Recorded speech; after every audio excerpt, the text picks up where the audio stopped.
పెళ్లి పందిరిలో అందరూ సంతోషంగా ఉన్నా ఈ అమ్మాయి కళ్లల్లో ఎందుకు కన్నీళ్లు? ఇది లక్ష్మీ కథ. తన అన్న రమేష్ అంటే ప్రాణం. చిన్నప్పటి నుంచి వాళ్ల ఇంట్లో ఆనందం కన్నా కష్టం ఎక్కువ. ఒకరోజు లక్ష్మి అడిగింది, నా పెళ్లి గ్రాండ్గా జరగాలి అన్నా. ఆ మాటతోనే రమేష్ జీవిత లక్ష్యం మారిపోయింది. పగలు పని, రాత్రి పని. తన కోసం కాదు, చెల్లి కోసం. ప్రతి రూపాయి ఆమె భవిష్యత్తు కోసం దాచాడు.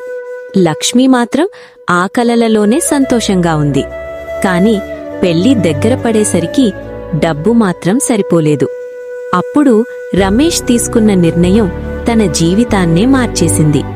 తన భవిష్యత్తు, తన సర్టిఫికెట్సు అన్నీ వదిలేశాడు. చివరికి పెళ్లి రోజు వచ్చింది. అన్నమాట నిలబెట్టాడు.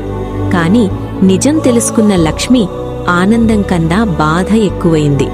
నాకోసం నువ్వు అన్నీ వదిలేశావా అన్నా అని ఏడుస్తూ అతన్ని హత్తుకుంది.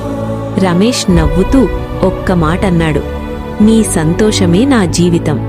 అన్నా చెల్లెలి బంధానికి విలువ ఉండదు.